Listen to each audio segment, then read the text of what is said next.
ಆತ್ಮೀಯ ವೀಕ್ಷಕ ಬಾಂಧವರಿಗೆಲ್ಲ ನಮಸ್ಕಾರ. ನಾನು ಕಳೆದ ಸಂಚಿಕೆಯಲ್ಲಿ ಮಕರ ರಾಶಿ ಅಂದ್ರೇನು, ಮಕರ ರಾಶಿ ಅಧಿಪತಿ ಯಾರು, ಮಕರ ರಾಶಿ ಅಧಿಪತಿಗೆ ಬಾಸ್ ಯಾರು, ಮತ್ತೆ ಮಕರ ರಾಶಿಯಿಂದ ಬರತಕ್ಕಂಥ ಸಮಸ್ಯೆಗಳು, ಮಕರ ರಾಶಿಯಿಂದ ಬರತಕ್ಕಂಥ ರೋಗ ಬಾಧೆಗಳನ್ನು ನನ್ನ ಅನುಭವದ ಪ್ರಕಾರ ನಿಮ್ಗೆ ತಿಳಿಸ್ಕೊಟ್ಟಿದ್ದೆ. ಇವತ್ತಿನ ಸಂಚಿಕೆಯಲ್ಲಿ ಅದಕ್ಕೆ ಸಂಬಂಧಪಟ್ಟಂಥ ಪರಿಹಾರಗಳನ್ನು ಮುದ್ರೆ, ಮಂತ್ರ ಮತ್ತು ರತ್ನಗಳಿಂದ ಹಲವಾರು ಪರ್ಯಾಯ ಪರಿಹಾರಗಳಿಂದ ಈ ಮಕರ ರಾಶಿಯಿಂದ ಬರುವಂಥ ಸಮಸ್ಯೆಗಳಿಗೆ ಮತ್ತು ರೋಗ ಬಾಧೆಯನ್ನು ನಿವಾರಿಸೋದು ಹೇಗೆ ಅನ್ನೋದನ್ನು ನನ್ನ ಒಂದು ಅನುಭವದ ಮೇಲೆ ತಮಗೆ ತಿಳಿಸೋಕ್ಕೆ ಪ್ರಯತ್ನ ಪಡ್ತೀನಿ. ಮಕರ ರಾಶಿ ವಿಶೇಷವಾಗಿ ಶನಿಯ ವಾಸಸ್ಥಳ, ಶನಿಯ ಒಂದು ಮನೆ. ಮಕರ ರಾಶಿ ಮತ್ತು ಕುಂಭರಾಶಿ ಶನಿಗೆ ಎರಡು ಮನೆ ಇದೆ. ಮಕರ ರಾಶಿನಲ್ಲೇ ಇದ್ದಾಗ ಶನಿ ತನ್ನ ಸ್ವಂತ ಮನದಲ್ಲೇ ಸ್ವಕ್ಷೇತ್ರದಲ್ಲೇ ಇದ್ದಾಗ ಭಾಳಷ್ಟು ಒಳ್ಳೇದು ಮಾಡ್ತಾನೆ. ಮಕರ ರಾಶಿಯಿಂದ ಶನಿ ತನ್ನ ಸ್ವಂತ ಮನೆ ಬಿಟ್ಟು ಬೇರೆ ಮನೆಗೆ ಹೋಗಿ ಅವನ ಮನೆಯಲ್ಲಿ, ಶನಿ ಮನೆಯಲ್ಲಿ ಬೇರೆ ಗ್ರಹಗಳೇನಾದರೂ ಶನಿಗೆ ಮಿತ್ರರೇನ ಬಂದರೆ ಓಕೆ, ಶನಿಗೆ ಶತ್ರುಗಳೇ ಬಂದು ಸೇರ್ಕೊಂಡ್ಬಿಟ್ರೆ ಅಂದರೆ ಶನಿಗೂ ಕೂಡ ಒಳಗೆ ಬಿಡೋದಿಲ್ಲ. ಆ ರೀತಿ ಒಂದು ತೊಂದರೆನ ನಮ್ಮ ಜಾತಕದ ಮೇಲೆ ಪ್ರಭಾವ ಬೀರುತ್ತೆ. ವಿಶೇಷವಾಗಿ ಮಕರ ರಾಶಿ ಮಂಡಿಯಲ್ಲಿರುತ್ತೆ. ಮೇಷೋ ಋಷಭಶ್ಚ ಮಿಥುನ ಕರ್ಕ ಸಿಂಹಶ್ಚ ಕನ್ಯನ ತುಲಾಶ್ಚ ವೃಶ್ಚಿಕಶ್ಚೈವ ಧನುರ್ ಮಕರ ಕುಂಭ ಮೀನ ಅಂತ ಕರೀತಾರೆ. ಅಂದರೆ ಈ ಮಂಡಿಯಿಂದ ಕೆಳಭಾಗಕ್ಕೆ ಮೀನಖಂಡ ಅಂತ, ಇದಕ್ಕೆ ಧನುರ್ ಕುಂಭರಾಶಿ ಅಂತ ಕರೀತಾರೆ. ಮಂಡಿ ಮತ್ತು ಮಂಡಿ ಮೇಲ್ಭಾಗದಿಂದ ಧನುರ್ ರಾಶಿ, ಮಂಡಿಗೆ ಮಾತ್ರ ಶನಿ. ಇದು ಮಕರ ರಾಶಿಯ ವಾಸಸ್ಥಳ. ಮನುಷ್ಯನ ಶರೀರದಲ್ಲಿ ಮಕರ ರಾಶಿ ಇಲ್ಲೂ ವಾಸ ಮಾಡುತ್ತೆ. ಶನಿ ಎಲ್ಲಿ ವಾಸ ಮಾಡ್ತಾನೆ ಅಂದರೆ ಇಲ್ಲಿ. ಶನಿ ಯಾಕೆ ಇಲ್ಲಿ ಇದೇ ಜಾಗದಲ್ಲಿ ಅಂದರೆ ಇಡೀ ಶರೀರ ನಿಂತಿರೋದೇ ಈ ಮಂಡಿ ಮೇಲೆ. ಮಂಡಿ ಏನಾದರೂ ಸರಿ ಇಲ್ಲ ಅಂದರೆ ಶರೀರ ನಿಲ್ಲೋದಿಲ್ಲ. ಈ ಪಾದಕ್ಕೂ ಮಂಡಿನೇ ಏಜೆಂಟು, ಇನ್ನು ಉಳಿದ ಎಲ್ಲ ಶರೀರಕ್ಕೂ ಮಂಡಿನೇ ಏಜೆಂಟ್. ಸೊ ಮಂಡಿ ಒಂಥರ ಬ್ರೋಕರ್ ಇದ್ದಾಗೆ. ಅದರಿಂದ ಮಂಡಿಯಿಂದ ಕೆಳಗೂ ಮಂಡಿಯಿಂದ ಮೇಳಗೂ ಅಧಿಪತಿ ಶನಿ. ಆದ್ದರಿಂದ ಮಾನವನ ಶರೀರದಲ್ಲಿ, ಹ್ಯೂಮನ್ ಅನಾಟಮಿನಲ್ಲಿ ಶನಿ ಇಲ್ಲಿ ವಾಸ ಮಾಡ್ತಾನೆ ಅಂತ ಮೆಡಿಕಲ್ ಆಸ್ಟ್ರಾಲಜಿ ಹೇಳ್ತದೆ. ಒಂದು, ಈ ಶನಿ ನೀಚನಾದಾಗ, ಶನಿ ಉಚ್ಚನಾದಾಗ ಇಲ್ಲಿಂದ ಸಂಬಂಧಪಟ್ಟಂಥ ಕಾರ್ಯಗಳು ಕೊಡ್ತಾನೆ, ಮೂಳೆ ಸಂಬಂಧಪಟ್ಟಂಥದ್ದು. ಶನಿ ನೀಚನಾದಾಗ, ಶನಿ ಕುಶನಾದಾಗ, ಶನಿ ಸಪ್ಪೆ ಆದಾಗ, ಶನಿ ದುಃಖ ಪೀಡಿತನಾದಾಗ ಹೊಕ್ಕಳಿಂದ ಕೆಳಭಾಗದಲ್ಲಿರತಕ್ಕಂಥ ಎಲ್ಲ ಮೂಳೆಗಳಿಗೂ ತೊಂದರೆ ಕೊಟ್ಟುಬಿಡ್ತಾನೆ. ಆದ್ದರಿಂದ ಉಚ್ಚ ಶನಿ, ನೀಚ ಶನಿ. ಇಲ್ಲಿ ಮಕರ ರಾಶಿ ನೀಚ ಶನಿ ಬರ್ತದೆ. ಅಂದ್ರೆ ಶನಿ ಅಂದ ತಕ್ಷಣ ಈ ಮೂಳೆ, ಮಂಡಿ ಭಾಗದಲ್ಲಿ ಇರತಕ್ಕಂಥ ಮೂಳೆಯನ್ನು ಯಾವ ರೀತಿ ಕಂಟ್ರೋಲ್ ಮಾಡ್ತೇನೆ ಅನ್ನೋದನ್ನು ನಾನು ನಿಮಗೆ ಹೇಳ್ತೀನಿ. ಈ ಮಂಡಿಲಿ 3 ಮೂಳೆಗಳಿದೆ. ಒಂದು ತೊಡೆಯಿಂದ ಬಂದಿರೋ ಮೂಳೆ ಮಂಡಿಗೆ ಸೇರ್ಕೊಳ್ಳುತ್ತೆ. ಈ ತೊಡೆಯಿಂದ ಇದಕ್ಕೆ ಫೆಮ್ಮರ್ ಅಂತ ಕರೀತಾರೆ ಮೆಡಿಕಲ್ ಸೈನ್ಸಲ್ಲಿ. ಫೆಮ್ಮರ್ ಅನ್ನೋದು ದೊಡ್ಡ ಉದ್ದಾದಂಥ ಒಂದು ಕಾಲು ಮೊಳ ಇರೋಷ್ಟು ಒಂದು ಮೂಳೆ ಇದೆ ಇಲ್ಲಿಗೆ. ಈ ಫೆಮ್ಮರ್ ಅನ್ನೋ ಮೂಳೆ ಒಂದು ನೀ ಕ್ಯಾಪ್ ಮೇಲೆ ಕೂತಿದೆ. ಒಂದು ಕ್ಯಾಪ್, ಒಂದು ಟೋಪಿ. ಆ ಟೋಪಿಗೆ ಪಟೇಲ ಅಂತ ಕರೀತಾರೆ ಮೆಡಿಕಲ್ ಸೈನ್ಸಲ್ಲಿ. ಪಟೇಲ ಮೇಲೆ ಒಂದೂವರೆ ಅಥವಾ 1/4 ಮೊಳ ಇರುವಂಥ ಒಂದು ಗಟ್ಟಿಯಾದ ಮೂಳೆ, ತೊಡೆ ಮೂಳೆ, ಥೈ ಬೋನ್ ಅಂತ ಕರೀತಾರೆ. ಆ ಥೈನ್ ಬೋನ್ಗೆ ಫೆಮ್ಮರ್ ಅಂತ ಕರೀತಾರೆ. ಇಲ್ಲಿ ಇದ್ದಿದಲ್ಲ ಈ ಜಾಗಕ್ಕೆ, ಇದಕ್ಕೆ ಟಿಬಿಯಾ ಅಂತ ಕರೀತಾರೆ. ಅದರಿಂದ ಈ ಫೆಮ್ಮರು ಮತ್ತೆ ಟಿಬಿಯಾ ಮಧ್ಯೆ ಒಂದು ಕ್ಯಾಪ್ ಹಾಕಿದ್ದಾನೆ ಭಗವಂತ. ಆ ಕ್ಯಾಪ್ಗೆ ಪಟೇಲ ಅಂತ ಕರೀತಾರೆ. ಅದಕ್ಕೆ ನೀ ಕ್ಯಾಪ್ ಅಂತಾರೆ. ಅದ್ರ ಮೇಲ್ಗಡೆ ಮಸಲ್ಸ್ ಅಲ್ಲೇ ಇರುತ್ತೆ. ಆ ಮಸಲ್ಸ್ ಒಳಗೆ ಲಿಗಮೆಂಟ್ಸ್, ಟೆನಾನ್ಸ್ ಇರ್ತದೆ. ಆ ಲಿಗಮೆಂಟ್ಸ್ ಏನಾದರೂ ಸೌದೋಗಿದ್ರೆ, ಪಾಚಿ ಕಟ್ಕೊಂಡಿದ್ರೆ ಮೂಳೆ ರೋಗ ಬರುತ್ತೆ. ಆದ್ದರಿಂದ ಈ ಫಮ್ಮರ್, ತೊಡೆ ಬೋನು, ಥೈ ಬೋನು, ಫಮ್ಮರ್, ಟಿಬಿಯಾ ಪಕ್ಕದಲ್ಲಿ ನೋಡಿ, ಈ ಜಾಗದಲ್ಲಿ ಒಂದು ಮೂಳೆ ಇದೆ. ಇದು ಟಿಬಿಯಾ ಅಂತ ಕರೀತಾರೆ ಈ ಮೂಳೆಗೆ. ಇದು ಕುಂಭರಾಶಿಗೆ ಬರಬಿಡುತ್ತೆ. ಇದು ಟಿಬಿಯಾ. ಈ ತೊಡೆ ಮೂಳೆ ಇದೆಯಲ್ಲ, ಈ ತೊಡೆ, ಇದಕ್ಕೆ ಫಮ್ಮರ್ ಅಂತಾರೆ. ಇದ್ರ ಮಧ್ಯೆ ಒಂದು ಕ್ಯಾಪ್ ಇದೆ. ಇದೊಂದು ಕ್ಯಾಪ್ ಇದೆ. ಇದು ಮಂಡಿ ಚಿಪ್ಪು ಅಂತ ಕನ್ನಡ ಭಾಷೆಯಲ್ಲಿ ಹೇಳ್ತಾರೆ. ಇದಕ್ಕೆ ಪಟೇಲ ಅಂತಾರೆ. ಇದ್ರ ಪಕ್ಕ ಇನ್ನೊಂದು ಸಣ್ಣದೊಂದು ಮೂಳೆ ಇದೆ, ಸಣ್ಣದೊಂದು. ಇದಕ್ಕೆ ಫಿಬುಲಾ ಅಂತ ಕರೀತಾರೆ. ಟಿಪಿಯಾ ಮತ್ತೆ ಫಿಬುಲಾ ಮತ್ತೆ ಫಮ್ಮರ್, ಈ 3 ಮೂಳೆಗಳ ಸಂಗಮ ಕ್ಷೇತ್ರ ಮಂಡಿ. 3 ಜಂಕ್ಷನ್ ಪಾಯಿಂಟ್ ಮಂಡಿ. ಈ ಮಂಡಿಯಲ್ಲಿ ಏನಾದರೂ ಫ್ಲೂಯಿಡ್ ಏನಾದ್ರು ಸೇರ್ಕೊಂಡ್ಬಿಟ್ರೆ, ನೀರು ಕಟ್ಕೊಂಡ್ಬಿಟ್ರೆ, ನೀರು ಜಾಸ್ತಿ ಆದರೆ, ನೀರು ಶೇಖರಣೆ ಆದರೆ, ಫ್ಲೂಯಿಡ್ ಡೆವಲಪ್ ಆದರೆ ಅಲ್ಲಿಗೆ ನೀ ಎಫ್ಯೂಷನ್ ಅಂತಾರೆ. ನೀ ಎಫ್ಯೂಷನ್ ಅಂತ ಕಾಯಿಲೆ, ಅದೊಂದು ಕಾಯಿಲೆ ಡಾಕ್ಟರ್ ಕರೀತಾರೆ. ಆ ನೀ ಎಫ್ಯೂಷನ್ ಏನಂದರೆ ಫ್ಲೂಯಿಡ್ ಡೆವಲಪ್ ಆದಾಗ ಆ ಮಂಡಿ ನೀರು ತೆಗಿತಾರಾಗ, ಮಂಡಿ ನೀರು ತೆಗಿಬಾರ್ದು, ಅದನ್ನು ಹಾಗೆ ಡೈಲ್ಯೂಟ್ ಮಾಡಿಸ್ಬೇಕು. ಆ ಕಾಯಿಲೆಗೆ ಯಾವ ಮುದ್ರೆ ಯೂಸ್ ಮಾಡಬೇಕು, ಯಾವ ಮಂತ್ರ ಹೇಳಬೇಕು. ಒಂದು ನೀ ಆಸ್ಟೋಆರ್ಥರೈಟಿಸ್ ಅಂತ ಏನಂದರೆ ಇಲ್ಲಿ ತುಂಬ ಸ್ಟಿಫ್ನೆಸ್ಸು, ಸ್ವೆಲ್ಲಿಂಗ್ ಬಂದುಬಿಡುತ್ತೆ, ಊತ ಬರುತ್ತೆ. ಸ್ವೆಲ್ಲಿಂಗ್ ಅಂದ್ರೆ ಏನು? ಊತ. ಸ್ಟಿಫ್ನೆಸ್ಸು ಮತ್ತು ಊತ ಬಂದಾಗ ಅದಕ್ಕೆ ನೀ ಆಸ್ಟೋಆರ್ಥರೈಟಿಸ್ ಅಂತ ಕರೀತಾರೆ. ಇನ್ನೊಂದು ಆ ಮಂಡಿ ಚಿಪ್ಪು ಡಿಸ್ಪ್ಲೇಸ್ಮೆಂಟ್ ಆಗಿರುತ್ತೆ, ಎಲ್ಲೋ ಜರ್ಕಿರುತ್ತೆ, ಅದಕ್ಕೆ ಪಟೇಲರ ಸಬ್ಲಕ್ಸಿಯೇಷನ್ ಅಂತಾರೆ. ಈ ಪಟೇಲರ್ ಅನ್ನೋದು ಜಾಗದ ನೀ ಕ್ಯಾಪ್ ಇದೆಯಲ್ಲ, ಆ ನೀ ಕ್ಯಾಪ್ ಏನಾದ್ರು ಸ್ವಲ್ಪ ಆ ಕಡೆ ಈ ಕಡೆ ಜರುಗಿದ್ರೆ ಅದಕ್ಕೆ ಸಬ್ಲಕ್ಸಿಯೇಷನ್, ಪಟೇಲರ್ ಸಬ್ಲಕ್ಸಿಯೇಷನ್ ಅಂತ ಕರೀತಾರೆ. ಆಗ ಅದನ್ನು ಆಪರೇಷನ್ ಮಾಡಿ ಪಕ್ಕಕ್ಕೆ ತಂದು ಕೂರಿಸ್ತಾರೆ, ಆಗ ನಡೆಯಕ್ಕೆ ಶುರು ಮಾಡಿಬಿಡ್ತಾರೆ. ಆ ಚಿಪ್ಪು, ಆ ಮಂಡಿ ಚಿಪ್ಪು ಏನಾದ್ರು ಆ ಕ್ಯಾಪ್ ಏನಾದ್ರು ಜರ್ಕಿದ್ರೆ ವಾಕಿಂಗ್ ಸ್ಟೈಲ್ ನಡೆಯೋಕ್ಕಾಗಲ್ಲ, ಬೊಕ್ಕ ನಡೀತಾರೆ, ಅಂಬೆಗಾಲು ಹಾಕೊಂಡು ನಡಿಬೇಕು, ಯಾಕೆಂದ್ರೆ ನಿಂತ್ಕೊಳ್ಳೋಕ್ಕಾಗಲ್ಲ, ಆ ಚಿಪ್ಪೆ ಒಟ್ಟೋಗ್ಬಿಟ್ಟಿರ್ತದೆ. ಅದಕ್ಕೆ ಪಟೇಲರ್ ಸಬ್ಲಕ್ಸಿಯೇಷನ್ ಅಂತ ಕಾಯಿಲೆ ಹೆಸರು. ಇದೊಂದಾಯ್ತು. ಇದು 3 ಕಾಯಿಲೆ ನೀರಿನಲ್ಲಿ ಬರೋದು. 4ನೇದು ಆರ್ಥೋಆರ್ಥರೈಟಿಸ್ ಅಂತ, ರೊಮೆಟೈಡ್ ಆರ್ಥರೈಟಿಸ್ ಅಂತಂದರೆ ಸಿಕ್ಕಾಬಟ್ಟೆ ಆ ಲಿಗಮೆಂಟ್ಸು, ಟೆನಾನ್ಸ್ ಅಲ್ಲೆಲ್ಲ ಕಲ್ಮಶ ಸೇರ್ಕೊಂಡ್ಬಿಡುತ್ತೆ. ಗೋಟ್ ಅಂತ ಇನ್ನೊಂದು ಕಾಯಿಲೆ, ಮಂಡಿ ಗೋಟ್, ನೀ ಗೋಟ್ ಅಂತಾರೆ. ಗೋಟನ್ನು ಯೂರಿಕ್ ಆ್ಯಸಿಡ್ ನಮ್ಮ ಶರೀರದಲ್ಲಿ ವೇಸ್ಟ್ ಪ್ರಾಡಕ್ಟ್. ಯೂರಿಕ್ ಆ್ಯಸಿಡ್ಡು ನಮ್ಮ ಶರೀರದಲ್ಲಿ ಉತ್ಪತ್ತಿ ಆಗುತ್ತೆ ಒಂದು ವೇಸ್ಟ್ ಪ್ರಾಡಕ್ಟು. ಆ ಯೂರಿಕ್ ಆ್ಯಸಿಡ್ ಏನಾಗುತ್ತೆ, ಕ್ರಿಸ್ಟಲ್ ಥರ ಸಣ್ಣ ಉಪ್ಪಿನ ಹರಳು ಥರ ಸಣ್ಣ ಸಾಸಿವೆಗಾಳ ಹತ್ರ ಆ ಜಾಯಿಂಟಲ್ಲಿ ಹೋಗಿ ಸೇರ್ಕೊಂಡ್ಬಿಡುತ್ತೆ. ಆಗೇನಾಗುತ್ತೆ, ಜಾಯಿಂಟು ಊದ್ಕೊಳ್ಳುತ್ತೆ, ಬೆರಳು ಶೇಪೇ ಚೇಂಜ್ ಆಗಿಬಿಡುತ್ತೆ, ಮಂಡಿ ಶೇಪೇ ಚೇಂಜ್ ಆಗುತ್ತೆ, ಸ್ವೆಲ್ಲಿಂಗ್ ಬಂದುಬಿಡುತ್ತೆ. ಒಬ್ಬೊಬ್ಬರು ಮಂಡಿ ಇಷ್ಟಪ್ಪ ಇರುತ್ತೆ, ಈ ಥರ ಈ ಕಾಲೆಲ್ಲ ಊತಾಗ ಆನೆ ಕಾಲು ರೋಗೋ ಥರ ಬಂದುಬಿಡುತ್ತೆ. ಇದಕ್ಕೆಲ್ಲ ಕಾರಣ ಯಾರು? ಶನಿ ನೀಚನಾದಾಗ ಮತ್ತು ಶನಿ ಸ್ವಕ್ಷೇತ್ರ ಬಿಟ್ಟು ಬೇರೆ ಹೋದಾಗ ಇಡೀ ಶರೀರದಲ್ಲಿರ್ತಕ್ಕಂಥ ಎಲ್ಲ ಮೂಳೆಗೂ ಶನಿಯೇ ಬಾಸ್. ಆದ್ದರಿಂದ ಶನಿ ಮೂಳೆ ಕಾರಕ. ಅದರಿಂದ ಶನಿಗೆ ಬೇಕಾಗಿರೋದೇನು? Iron content. ಐರನ್ ಯಾರು? ಕಬ್ಬಿಣಿಗೆ ಅಧಿಪತಿ ಶನಿ. ಆ ಕಬ್ಬಿಣ ಜೊತೆಗೆ ಕ್ಯಾಲ್ಸಿಯಮು ಸೇರ್ಕೊಂಡಾಗ ಮಜ್ಜೆ, ಬೋನ್ ನ್ಯಾರೋ ಎಲ್ಲ ಸೇರ್ಕೊಳ್ಳುತ್ತೆ. ಆಗ ಆರಾಮಾಗಿ ನಡಿಬೋದು, ಕೂರ್ಬೋದು, ಎದೋಡ್ಬೋದು, ಫೈಟ್ ಮಾಡ್ಬೋದು, ಜಂಪ್ ಮಾಡ್ಬೋದು. ಈ ಮಂಡಿ ಚಿಪ್ಪೆ, ನೀ ಕ್ಯಾಪೆ ಹೋಗ್ಬಿಟ್ರೆ ಅವನು ಸತ್ತಾಗೆ ಅರ್ಥ. ಹಾಗಾದರೆ ಕ್ಯಾಲ್ಸಿಯಂ ಕಮ್ಮಿ ಆದಾಗ, ಬೋನಲ್ಲಿರೋ ಐರನ್ ಕಂಟೆಂಟ್ ಕಮ್ಮಿ ಆದಾಗ ಮೂಳೆ ಸೌದೋಯಿತು ಅಂತ ಹೇಳ್ತಾರೆ. ಮೂಳೆ ಯಾವಾಗ ಸೌದೋಯಿತು? ಆರ್ಟಿಫಿಷಿಯಲ್ ಹಾಕ್ತಾರೆ, ಕೃತಕ ಬೋನನ್ನು ಫಿಕ್ಸ್ ಮಾಡ್ತಾರೆ. ಅದೆಲ್ಲ ಶನಿ ಕಾಟದಿಂದ. ಹಾಗಾದರೆ ಇದಕ್ಕೆಲ್ಲ ಪರಿಹಾರ ಮುದ್ರೆ ಮತ್ತು ಮಂತ್ರಗಳಿಂದ ಹೇಗೆ ಮಾಡ್ಕೊಳ್ಳೋದು ಅನ್ನೋದನ್ನು ಸಣ್ಣ ವಿರಾಮದಂತ ತಿಳಿಸ್ಕೊಡ್ತೀವಿ. ಬನ್ನಿ ಪುಟ್ಟ ವಿರಾಮ ತಗೊಳ್ಳೋಣ.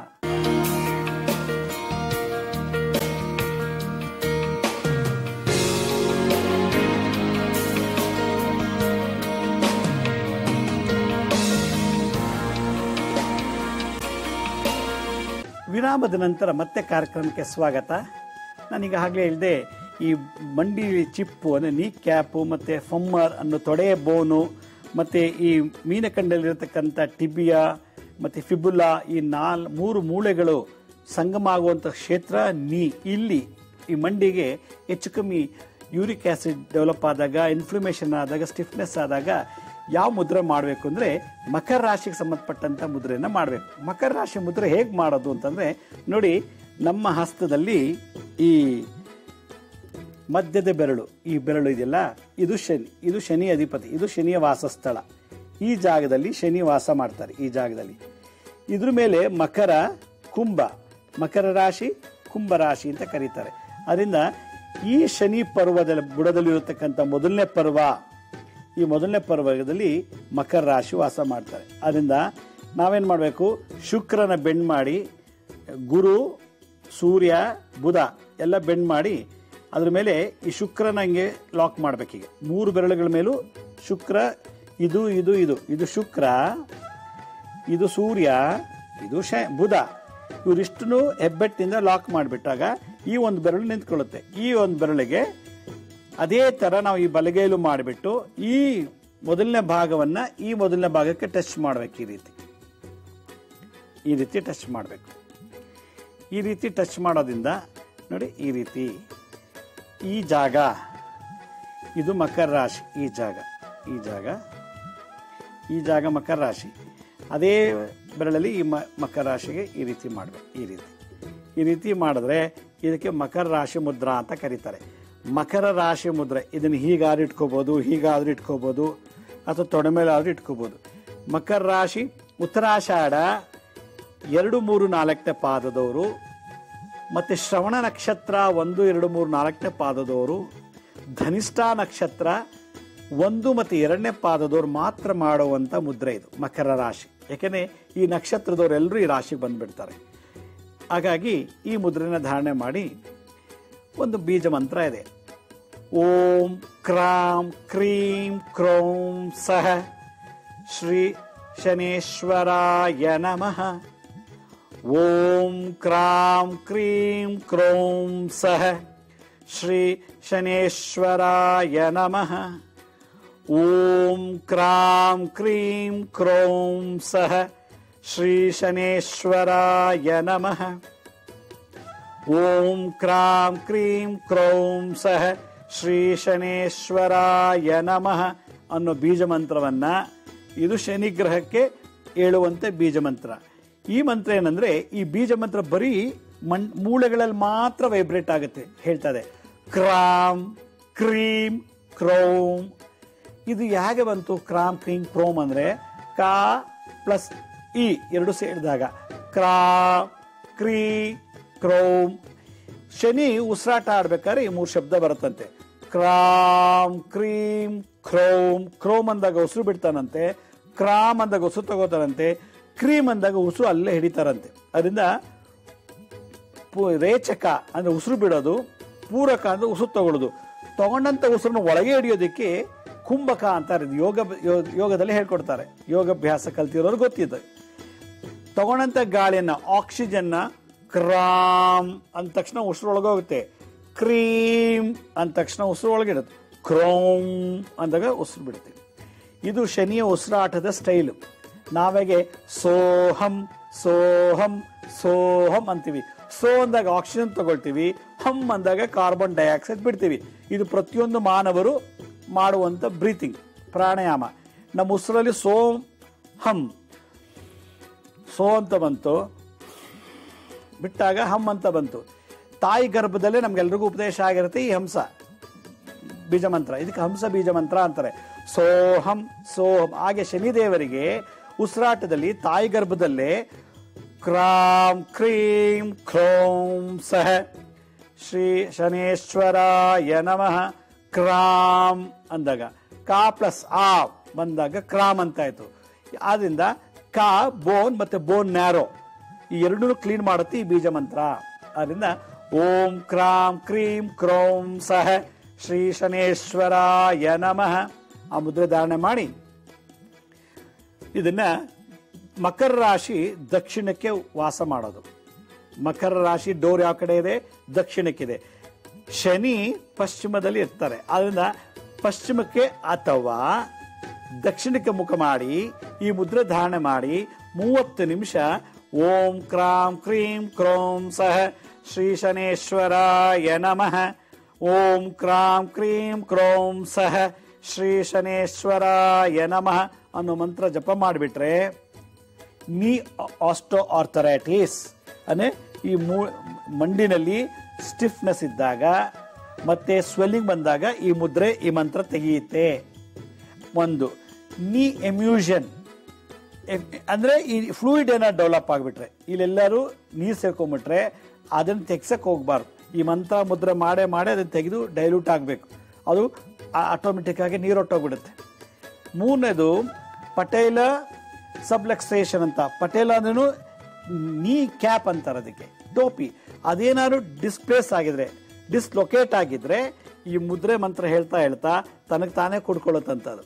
ಹಿಂದಿನ ಕಾಲದಲ್ಲಿ ಕೋಳಿ ಮೊಟ್ಟೆ, ಸುಣ್ಣ, ಕಪ್ಪೆ ಚಿಪ್ಪು ಮತ್ತೆ ಕಾಯಿನ್ಸ್ ಎಲ್ಲ ಹಾಕ್ಬಿಟ್ಟು ಅದನ್ನ ವಾಪಸ್ ತಂದು ಮೊದಲ ಸ್ಥಾನ ಕೂರಿಸ್ತಾ ಇದ್ರು. ಅದು ಕ್ಯಾಪ್ ಏನಾದ್ರು ಮೂವ್ ಆಗ್ಬಿಟ್ರೆ, ಮಂಡಿ ಚಿಪ್ಪು ಏನಾರು ಮೂವ್ ಆಗ್ಬಿಟ್ರೆ ಅದರ ಬದಲು ಹಿಂದಿನ ಕಾಲದ ಋಷಿಗಳು ಈ ತರ ಆದವ್ರಿಗೆ ಈ ಮುದ್ರೆ ಧಾರಣ ಮಾಡಿ ಓಂ ಕ್ರಾಂ ಕ್ರೀಂ ಕ್ರೌಂ ಸಹ ಶ್ರೀ ಶನೇಶ್ವರಾಯ ನಮಃ ಮಂತ್ರ ಮುದ್ರೆ ಮಾಡಿಸ್ತಾ ಇದ್ರಂತೆ. ಇದ್ರ ಮೇಲೆ ಹಿಂಗೆ ಮಸಾಜ್ ಮಾಡಿದ್ರೆ ನೋಡಿ, ಈ ರೀತಿ ಮಸಾಜ್ ಮಾಡಿದ್ರೆ, ಈ ತರ ಮಾಡಿದ್ರೆ ಬೋನಲ್ಲಿ ಇರತಕ್ಕಂಥ ಇನ್ಫ್ಲಮೇಷನ್ ಹೋಗುತ್ತಂತೆ, ಬಿಸಿ ಆಗುತ್ತಂತೆ. ಯಾವಾಗ ಬಿಸಿ ಆಯಿತು ಊತ ಕಮ್ಮಿ ಆಗುತ್ತೆ. ಈ ರೀತಿ ಮಸಾಜ್ ಮಾಡ್ಬೇಕು. ಈ ರೀತಿ ಮಸಾಜ್ ಮಾಡ್ತಾ ಇದ್ರೆ ಅವಾಗ ಏನಾಯ್ತೆ, ಇನ್ಫ್ಲಮೇಷನ್, ಊತ ಕಮ್ಮಿ ಆಗುತ್ತೆ. ಒಂದು ರೊಮೆಟೈಡ್ ಆರ್ಥರೈಟಿಸ್ ಅಂತಂದ್ರೆ ಎಲ್ಲಾ ಕಡೆ ಊತ ಬರೋದು, ಮತ್ತು ಗೋಟ್ ಯೂರಿಕ್ ಆಸಿಡ್ ಏನಾದ್ರು ಎಲ್ಲ ಕಡೆ ಸ್ಟಕ್ ಕ್ರಿಸ್ಟಲ್ಸ್ ಏನಾದ್ರು ಒಂದೇ ಕಡೆ ಸೇರ್ಕೊಂಡ್ಬಿಟ್ಟಿದ್ರೆ ಊತ ಬರುತ್ತೆ. ಬೆಂಡ್ ಮಾಡೋಕ್ಕಾಗಲ್ಲ, ಕೈ ಎತ್ತಕ್ಕಾಗಲ್ಲ, ಹಿಂಗೆಲ್ಲ ಮಾಡೋಕ್ಕಾಗಲ್ಲ, ಚಪ್ಪಾಳೆ ತಟ್ಟಕ್ಕಾಗಲ್ಲ, ಪೆನ್ ಇಟ್ಕೊಳಕ್ಕಾಗಲ್ಲ, ಲೋಟದಲ್ಲಿ ನೀರು ಇಟ್ಕೊಳಕ್ಕಾಗಲ್ಲ, ಬರೆಯೋಕ್ಕಾಗಲ್ಲ, ಏನು ಮಾಡೋಕ್ಕಾಗಲ್ಲ. ಒಳ್ಳೆ ಶೋಕೇಶಲ್ಲಿ ಇಟ್ಟರೆ ಬೊಂಬೆ ಥರ ಆಗಿಬಿಡ್ತೀವಿ ಯೂರಿಕ್ ಆಸಿಡ್ ಜಾಸ್ತಿ ಇದ್ದಾಗ. ಅದಕ್ಕೆ ಅದನ್ನು ಬರ್ನ್ ಮಾಡಬೇಕು ಅಂದರೆ ಮೂತ್ರ ಮಲದಲ್ಲಿ ಒಟ್ಟೋಗುತ್ತಂತೆ ಈ ಮಂತ್ರ ಹೇಳೋದ್ರಿಂದ. ಓಂ ಕ್ರಾಂ ಕ್ರೀಂ ಕ್ರೌಂ ಸಹ ಶ್ರೀ ಶನೇಶ್ವರಾಯ ನಮಃ ಅಂತ ಹೇಳಿ ಜಪ ಮಾಡಬೇಕು. ಹೀಗೆ ಈ ಮುದ್ರೆಯನ್ನು ಧಾರಣೆ ಮಾಡಿ ನಾ ತಿಳಿಸಂಥ ಮಂತ್ರ ಹೇಳ್ಕೊಂಡು ಜಪ ಮಾಡಿದ್ರೆ ಮಂಡಿಗೆ ಸಂಬಂಧಪಟ್ಟಂಥ ಕಾಯಿಲೆ ಹೊಟ್ಟೋಗುತ್ತೆ. ಈ ಮಕರ ರಾಶಿಗೊಂದು ಗಾಯತ್ರಿ ಮಂತ್ರ ಇದಂತೆ. ಈ ಮುದ್ರೆ ಧಾರಣೆ ಮಾಡಿ ಓಂ ಮಕರ ರೂಪಾಯ ವಿದ್ಮಹೇ ತಾರಾಮಂಡಲಾಯ ಧೀಮಹಿ ತನ್ನೋ ಶನಿ ಪ್ರಚೋದಯಾತ್. ಓಂ ಮಕರ ರೂಪಾಯ ವಿದ್ಮಹೇ ತಾರಾಮಂಡಲಾಯ ಧೀಮಹಿ ತನ್ನೋ ಶನಿ ಪ್ರಚೋದಯಾತ್. ಓಂ ಮಕರ ರೂಪಾಯ ವಿದ್ಮಹೇ ತಾರಾಮಂಡಲಾಯ ಧೀಮಹಿ ತನ್ನೋ ಶನಿ ಪ್ರಚೋದಯಾತ್. ಇದು ಮಕರ ರಾಶಿ ಗಾಯತ್ರಿ ಮಂತ್ರ. ಶನಿ ದೇವರದು ಬೀಜ ಮಂತ್ರ ಓಂ ಕ್ರಾಂ ಕ್ರೀಂ ಕ್ರೌಂ ಸಹ ಶ್ರೀ ಶನೇಶ್ವರಾಯ ನಮಃ ಅನ್ನೋ ಮಂತ್ರ.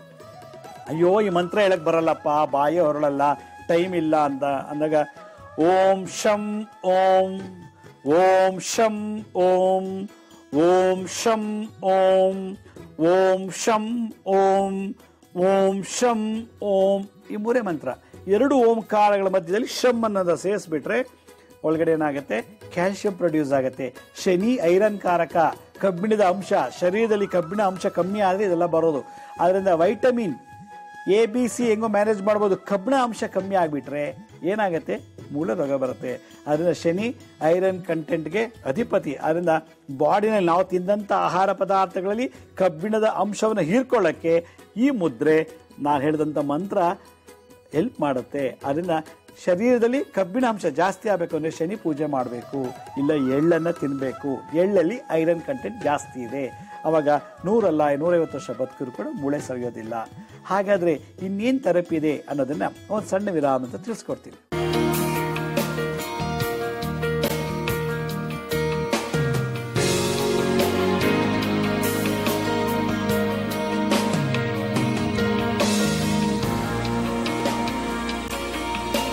ವಿರಾಮದ ನಂತರ ಮತ್ತೆ ಕಾರ್ಯಕ್ರಮಕ್ಕೆ ಸ್ವಾಗತ. ಯಾರಿಗೆ ಮುದ್ರೆ ಮಾಡೋಕ್ಕೆ ಟೈಮ್ ಇಲ್ವೋ, ಯಾರಿಗೆ ಮಂತ್ರ ಹೇಳಕ್ಕೆ ಟೈಮ್ ಇಲ್ವೋ ಅಂಥವ್ರಿಗೆ ಇನ್ನೊಂದು ಸುಲಭ ಪರಿಹಾರ ಏನಂದರೆ ಆಲ್ಟರ್ನೇಟಿವ್ ರೆಮಿಡಿ ಏನಪ್ಪ ಅಂತಂದರೆ ರತ್ನ ಥೆರಪಿ, ಸ್ಟೋನ್ ಥೆರಪಿ ಅಂತ ಕರೀತಾರೆ. ರತ್ನಗಳ ಧಾರಣೆ ಮಾಡೋದ್ರಿಂದ ನಮ್ಮ ಬಾಡಿಲಿ ಐರನ್ ಕಂಟೆಂಟ್ ಜಾಸ್ತಿ ಆಗುತ್ತೆ. ಕ್ಯಾಲ್ಸಿಯಂ ಕೂಡ ಜಾಸ್ತಿ ಆದಾಗ ಶರೀರದಲ್ಲಿ ಮೂಳೆಗೆ ಸಂಬಂಧಪಟ್ಟಂಥ ಕಾಯಿಲೆಗಳು ಬರೋದಿಲ್ಲ ಅಂಥೇಳಿ ಅನಾದಿ ಕಾಲದಿಂದಲೂ ಕೂಡ ನಮ್ಮ ಪ್ರಕೃತಿ ಸಿಗತಕ್ಕಂಥ ಈ ಒಂದು ಸುಂದರವಾದಂಥ ಕಲ್ಲಿನಲ್ಲಿ ಒಂದು ಉಂಗುರ ಅಥವಾ ರಿಂಗ್ ಮಾಡಿಸ್ಕೊಂಡು ಅಥವಾ ಒಂದು ಡಾಲರ್ ಮಾಡಿಸ್ಕೊಂಡು ಹಾಕ್ಕೊಂಡ್ರೆ ಆ ಡಾಲರು ಅಥವಾ ಉಂಗುರ ನಮ್ಮ ಶರೀರಕ್ಕೆ ಟಚ್ ಆಗ್ತಾ ಇರಬೇಕು, ಸ್ಕಿನ್ಗೆ. ಮಾಡ್ತಾ ಮಾಡ್ತಾ ಮಾಡ್ತಾ ನಮ್ಮ ಉಸಿರಾಟದಲ್ಲಿ ಉಸಿರು ತಗೊಳ್ಳೋದು, ಉಸಿರು ಬಿಡುವಾಗ ಹೀಟ್ ಪ್ರೊಡ್ಯೂಸ್ ಆಗುತ್ತೆ. ಆ ಹೀಟು ಆ ಕಲ್ಲಿರೋ ಶಕ್ತಿನ, ಎನರ್ಜಿನ ಸಕ್ ಮಾಡಿ ಅಬ್ಸರ್ವ್ ಮಾಡಿ ಬಾಡಿ ಕಳಿಸುತ್ತೆ. ಆ ಬಾಡಿ ಇನ್ಯಾವುದು ಉಪಯೋಗಿಸಲ್ಲ, ಬೋನ್ ಮಾತ್ರ, ಸ್ಕೆಲಿಟನ್ ಸಿಸ್ಟಮ್ಸ್ ಮಾತ್ರ ಯೂಸ್ ಮಾಡ್ಕೊತ್ತೆ ಬಾಡಿನಲ್ಲಿ. ಹೆಂಗೆ ಯೂಸ್ ಮಾಡ್ಕೊಳ್ಳುತ್ತೆ ಅಂದರೆ ಸರ್ಕ್ಯುಲೇಟರ್ ಸಿಸ್ಟಮ್, ಬ್ಲಡ್ ಸರ್ಕ್ಯುಲೇಟ್ ಆಗ್ತಿರುತ್ತೆ. ನರ್ವ್ ಸಿಸ್ಟಮ್, 72,000 ನಾಡಿಗಳು ಅದನ್ನು ಎನರ್ಜಿ ಸಕ್ ಮಾಡಿ ತಾನು ಉಪಯೋಗಿಸ್ಕೊಳ್ಳಲ್ಲ, ಬೋನ್ ಮೂಳೆಗಳಿಗೆ ದಾನ ಮಾಡುತ್ತೆ. ಯಾವಾಗ ಈ ಎನರ್ಜಿ ದಾನ ಮಾಡುತ್ತೋ ಆಗ ಬೋನ್ಗಳು ಚೆನ್ನಾಗಿರ್ತದೆ ಅಂತ ಶಾಸ್ತ್ರದಲ್ಲಿ ಹೇಳುತ್ತೆ. ಇದಕ್ಕೆ ಸ್ಟೋನ್ ಥೆರಪಿ ಅಂತಾರೆ. ಆ ಸ್ಟೋನ್ ಯಾವುದು ಅಂದರೆ ನೋಡಿ, ಇದಕ್ಕೆ ಸ್ಟೋನು ಇಂದ್ರನೀಲ ಅಥವಾ ನೀಲ ಅಂತ ಕರೀತಾರೆ. ಇದು ಭಾಳ ವಿಶೇಷವಾಗಿ ಶನಿ ಗ್ರಹಕ್ಕೆ ಅಂದರೆ ಮಕರ ರಾಶಿಗೆ ಬೇಕಾದಂಥ ಒಂದು ವಿಶೇಷವಾದಂಥ ಅರಳು. ಇದು ಉತ್ತರಾಷಾಢ 2, 3, 4ನೇ ಪಾದದವರು ಮಕರ ರಾಶಿ ಹುಟ್ಟಿರೋರು. ಶ್ರವಣ ನಕ್ಷತ್ರ 1, 2, 3, 4ನೇ ಪಾದ ಹುಟ್ಟಿರೋರು, ಧನಿಷ್ಠ ನಕ್ಷತ್ರ 1 ಮತ್ತೆ 2ನೇ ಪಾದ ಹುಟ್ಟಿರೋರು ಉಂಗುರದ ಬೆರಳಿಗೆ, ಶನಿ ಬೆರಳಿಗೆ ಇದನ್ನ ರಿಂಗ್ ಉಂಗುರ ಮಾಡಿಕೊಂಡು ಅಥವಾ ಡಾಲರ್ ಮಾಡಿಕೊಂಡು ಇದನ್ನು ಧರಿಸ್ಬಿಟ್ರೆ ಮಿನಿಮಮ್ ಒಂದು 10 ರಿಂದ 15 ಕ್ಯಾರೆಟ್ ಇರುವಂಥ ಈ ಒಂದು ಸ್ಟೋನ್ ತಗೊಂಡು ಧರಿಸ್ಕೊಂಡ್ರೆ ನಮಗಿದು ಯಾವಾಗಲೂ ಜೊತೆಲಿ ಶನಿ ನಮ್ಮ ಜೊತೆಲಿ ಇದ್ದ ಹಾಗೆ ಅರ್ಥ. ಅಂದರೆ ಆಗು ಹೋಗುಗಳ ಬಗ್ಗೆ ಇದು ಚಿಂತನೆ ಮಾಡುತ್ತೆ. ನೆಗೆಟಿವ್ ಎನರ್ಜಿ ಬಂದರೆ ಬೇರೆ ಥರ ವರ್ಕ್ ಆಗುತ್ತೆ. ಪಾಸಿಟಿವ್ ಎನರ್ಜಿ ಬಂದಾಗ ಇದನ್ನ ಹೆಂಗೆ ಟೆಸ್ಟ್ ಮಾಡೋದು ಅಂದರೆ ಇದನ್ನು ಧರಿಸ್ಬಿಟ್ಟು ಉಂಗುರ ಅಥವಾ ಹರಳನ್ನು ತೊಗೊಂಡೋಗ್ಬಿಟ್ಟು ತಿಪ್ಪೆಗುಂಡಿ ಅಥವಾ ಟಾಯ್ಲೆಟಲ್ಲಿ ಅಥವಾ ಬಚ್ಚಲ ಮನೆಯಲ್ಲಿ ಒಂದು 15 ನಿಮಿಷ ಇಟ್ಬಿಟ್ರೆ ಆ ರೂಮಿನ ವಾತಾವರಣಕ್ಕೆ ಇದು ಕಪ್ಪಾಗ್ಬಿಡುತ್ತೆ. ನೆಗೆಟಿವ್ ಎನರ್ಜಿ ಬಂದಾಗ ಕಪ್ಪಾಗತ್ತೆ. ಕೃಷ್ಣವರ್ಣಕ್ಕೆ ಒಳ್ಳೆ ಜಾಗದಲ್ಲಿದ್ದಾಗ ಈ ಕಲರ್ ಚೇಂಜ್ ಆಗಲ್ಲ, ಹಾಗೇ ಇರುತ್ತೆ. ಇದು ಒಂದು ಟೆಸ್ಟ್ ಮಾಡೋ ವಿಧಾನ. ಅದರಿಂದ ನಮ್ಮ ಶರೀರದಲ್ಲಿ ನೆಗೆಟಿವಿಟೀಸ್, ಸೆಕ್ಸು, ಕೋಪ, ಗರ್ವ, ಅಹಂಕಾರ, ದುರಂಕಾರ, ಅಸೂಯೆ ಇವೆಲ್ಲ ನನ್ನ ನೆಗೆಟಿವ್ ಕ್ವಾಲಿಟೀಸ್ ಮನುಷ್ಯನಿಗೆ. ಇದಿದ್ದಾಗ ಇದೇನಾಗುತ್ತೆ, ನಮಗೆ ರಿಫ್ಲೆಕ್ಟ್ ಮಾಡಿಕೊಡುತ್ತೆ, ಫಿಲ್ಟರ್ ಮಾಡುತ್ತೆ. ಅದರಿಂದ ಇದನ್ನು ನಾವು ಧರಿಸೋದ್ರಿಂದ ಈ ಇಂದ್ರನೀಲ, ನೀಲ ಅಂತ ಕರೀತಾರೆ, ಇದು ಶನಿ. ಈ ಬಣ್ಣದಲ್ಲಿ ಅವನು ಸ್ಕಿನ್ ಇರೋದಂತೆ. ಶನಿ ದೇವರ ಸ್ಕಿನ್ ಕಲರ್ ಹೆಂಗಿದೆ, ಇಡೀ ಶರೀರ ಪೂರ್ತಿ ಒಂದು ಈ ನೀಲ ಬಣ್ಣದಲ್ಲಿ ಇದಂತೆ. ಅದಕ್ಕಿದು ಶನಿಗೋಸ್ಕರ ಸೃಷ್ಟಿ ಆಗಿರುವಂಥ ಒಂದು ಕಲ್ಲು. ಇದನ್ನು ಮಕರ ರಾಶಿ ಮತ್ತು ಕುಂಭ ರಾಶಿ ಧರಿಸ್ಬೇಕು ಅಂತ ಶಾಸ್ತ್ರ ಹೇಳುತ್ತೆ. ಈ ಒಂದು ಕಲ್ಲು ಇದನ್ನು ಮಾಡೋ ರೀತಿ ಹೇಗೆ? ಈ ಶನಿ ಬೆರಳು ಇದು ನಮ್ಮ ಮಧ್ಯ, ಇಲ್ಲಿಂದ 3ನೇ ಬೆರಳು, ಇಲ್ಲಿಂದ 3ನೇ ಬೆರಳು, ಇದಕ್ಕೆ ಮಧ್ಯಮ ಅಂತ ಕರೀತಾರೆ. ಅಂಗುಷ್ಟ ನಂತರ ಇದು ಮಧ್ಯಮ ಅಂತ. ಈ ಬೆರಳಿಗೆ ಉಂಗುರ ಮಾಡಿಸ್ಕೋಬೇಕು. ಈ ತುದಿ ಇಲ್ಲಿ ಟಚ್ ಆಗಬೇಕು, ಈ ಸ್ಕಿನ್ ಟಚ್ ಆಗಬೇಕು ಈ ಜಾಗದಲ್ಲಿ. ಅಥವಾ ಒಂದು ಡಾಲರ್ ಮಾಡಿಸಿ ಬೆಳ್ಳಿ ಉಂಗುರ ಅಥವಾ ಬೆಳ್ಳಿ ಡಾಲರ್ಗೆ ಇದನ್ನು ಹಾಕ್ಕೊಂಡು ಯಾವಾಗಲೂ ನಾವು ಧರಿಸಿದ್ದೇ ಆದರೆ ಆರ್ಥರೈಟಿಸು, ರೊಮೆಟೆಡ್ ಆರ್ಥರೈಟಿಸು, ಓಸ್ಟೋ ಆರ್ಥರೈಟಿಸು ಅಥವಾ ನೀ ಕ್ಯಾಪಲ್ ತೊಂದರೆ ಇದ್ದರೆ ಇದೆಲ್ಲ ನಿವಾರಣೆ ಮಾಡುತ್ತೆ. ಒಂದು ಚರ್ಮ ರೋಗಗಳು ಬರೋದಿಲ್ಲ. ಶನಿ ಜೊತೆಗೆ ಮಂಗಳ ನೀಚನಾದಾಗ, ಶನಿನೂ ನೀಚನಾದ, ಮಂಗಳ ನೀಚನಾದ, ಇಬ್ರಿಗೂ ಬೇಜಾರಾಗಿ ಇಬ್ರು ಬೋರ್ ಆಗಿರೋರು, ದುಃಖದಲ್ಲಿರುವಂಥ ಗ್ರಹಗಳು ಸೇರ್ಕೊಂಡ್ಬಿಟ್ಟ ಅಂದರೆ ಸ್ಕಿನ್ ಡಿಸೀಸು, ಮೂಳೆ ಡಿಸೀಸ್ ಕೊಡ್ತಾರೆ. ಉದಾಹರಣೆಗೆ ಸೋರಿಯಾಟಿಕ್ ಆರ್ಥರೈಟಿಸ್ ಅಂತ ಒಂದು ಕಾಯಿಲೆ. ಸೋರಿಯಾಟಿಕ್ ಅಂದರೆ ಮೈಪೂರ್ತಿ ಚರ್ಮ ರೋಗ. ಆ ಚರ್ಮ ಎಲ್ಲಿ ಆಗಿರುತ್ತೋ ಆ ಸ್ಕಿನ್ನು ಅದರೊಳಗಡೆ ಮೂಳೆಗೆ ಹೋಗಿ ಟಚ್ ಆಗ್ತಾ ಇರ್ತದೆ. ಯಾವಾಗ ಅದು ಪೆನೆಂಟ್ರೇಟ್ ಆಗ್ತಾ ಇರ್ತದೋ ಆ ಮೂಳೆ ಏನಾಗುತ್ತೆ, ಒಳಗಡೆ ಅದು ತಿಂತಾ ಹೋಗುತ್ತೆ. ಆಗ ಮೂಳೆ ರೋಗ ಬಂದ್ಬಿಡುತ್ತೆ. ಚರ್ಮ ರೋಗ ಜೊತೆಗೆ ಆರ್ಥರೈಟಿಸ್ ಬರುತ್ತೆ. ಅದರಿಂದ ಸೋರಿಯಾಟಿಕ್ ಆರ್ಥರೈಟಿಸ್ ಅಂತ ಕಾಯಿಲೆ ಕರೀತಾರೆ. ಆಗ ಸೋರಿಯಾಸಿಸ್ ಮಂಗಳಿಂದ ಬಂತು, ಮಂಗಳ ಗ್ರಹದಿಂದ. ಆರ್ಥರೈಟಿಸು ಶನಿಯಿಂದ ಬಂತು. ಅದರ ಮಂಗಳ ಮತ್ತೆ ಶನಿ ಆ ಥರ ಶಾಂತಿ ನಾವು ಮಾಡಿದಾಗ ಆ ಕಾಯಿಲೆ ಗುಣ ಆಗುತ್ತೆ ಅಂತ ಶಾಸ್ತ್ರದಲ್ಲಿ ಹೇಳ್ತಾರೆ. ಹಿಂದಿನ ಕಾಲದಲ್ಲಿ ಹಾಸ್ಪಿಟ್ಲಿಗೆ ಹೋಗ್ತಿರಲಿಲ್ಲ. ಅದರಿಂದ ಯಾವ ಗ್ರಹದಿಂದ ಈ ಕಾಯಿಲೆ ಬಂತು, ಯಾವ ಇನ್ಫೆಕ್ಷನಿಂದ ಬಂತು, ಬ್ಯಾಕ್ಟೀರಿಯಿಂದ ಬಂತ, ವೈರಸ್ ಇಂದ ಬಂತ, ಈಸ್ಟ್ ಇಂದ ಬಂತ, ಪ್ರೋಟೋಜೋದಿಂದ ಬಂತ, ಫಂಗಸ್ ಇಂದ ಬಂತ. ಈ 5 ಸೂಕ್ಷ್ಮಾತಿ ಸೂಕ್ಷ್ಮ ಕ್ರಿಮಿಗಳು ಇಡೀ ಜಗತ್ತಿನಲ್ಲಿವೆ. ಈ 5 ಒಂದರಲ್ಲಿ ಆಧಾರ ಒಂದು ಸೇರ್ಕೊಂಡಾಗ ಅದು ಸಂಬಂಧಪಟ್ಟಂತ ಕಾಯಿಲೆ. ಹಾಗಾದ್ರೆ ಇದಕ್ಕೆ ಯಾರು ಅಧಿಪತಿ, ಇದಕ್ಕೆ ಬಾಸ್ ಯಾರು ಅಂತ ನೋಡಿ ಆ ಶಾಂತಿ ಮಂತ್ರ ಜಪ ಪೂಜೆ ಮಾಡಿಸ್ತಾ ಇದ್ರು. ಹಾಸ್ಪಿಟ್ಲಿಗೆ ಹೋಗ್ತಿರ್ಲಿಲ್ಲ. ಅದು ವಿಶೇಷವಾದಂಥ ಒಂದು ವಿದ್ಯೆ.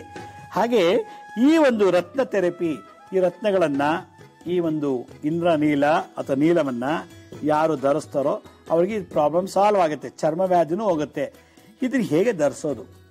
ಇದನ್ನು ರಿಂಗ್ ಮಾಡಿಸ್ಕೋಬೇಕು. ನಿಮ್ಮ ಸೈಜ್ ಕರೆಕ್ಟಾಗಿ, ನೀವು ಕತ್ತು ಕರೆಕ್ಟಾಗಿ ಒಂದು ಡಾಲರ್ ಮಾಡಿಸ್ಕೊಳ್ಳಿ.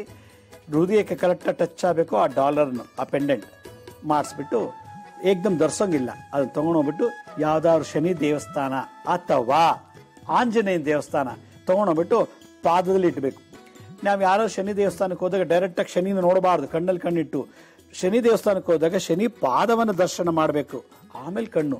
ಯಾಕಂದರೆ ಶನಿಯ ಕಣ್ಣಿನ ದೃಷ್ಟಿ ಕ್ರೂರ ದೃಷ್ಟಿ. ಆದ್ದರಿಂದ ನಾವು ಡೈರೆಕ್ಟಾಗಿ ಕಣ್ಣಲ್ಲಿಟ್ಟು ನೋಡಬಾರ್ದು. ಅಂದರೆ ಶನಿ ದೇವಸ್ಥಾನಕ್ಕೆ ಹೋದಾಗ ಮೊದಲು ಪಾದ ದರ್ಶನ, ಶನಿಯ ಪಾದ ದರ್ಶನ. ಆ ಪಾದದ ಮೇಲೆ ಅರ್ಚಕರಿಗೆ ಹೇಳಿ, ಪುರೋಹಿತರಿಗೆ ಹೇಳಿ, ನೋಡಿ ನಾನು ಡಾಲರ್ ಮಾಡಿಸಿದ್ದೀನಿ, ನಾನು ಉಂಗುರ ಮಾಡಿಸಿದ್ದೀನಿ, ಇದನ್ನು ಪಾದದಲ್ಲಿಟ್ಟು ಪೂಜೆ ಮಾಡಿಕೊಡಿದಾಗ ಆ ಶನಿ ದೇವರಲ್ಲಿರ್ತಕ್ಕಂಥ ಎನರ್ಜಿ, ಕ್ರಾಮ್ ಕ್ರೀಮ್ ಕ್ರೋಮ್ ಅನ್ನೋ ಬೀಜ ಮಂತ್ರ ಶಕ್ತಿ, ಅವನು ಉಸಿರಾಟಲ್ಲಿ ಬಂದಿರೋ ಶಬ್ದದ ಅಲೆ ಇದಕ್ಕೆ ಪ್ರಾಣ ಪ್ರತಿಷ್ಠಾಪನೆ ಆಗುತ್ತೆ.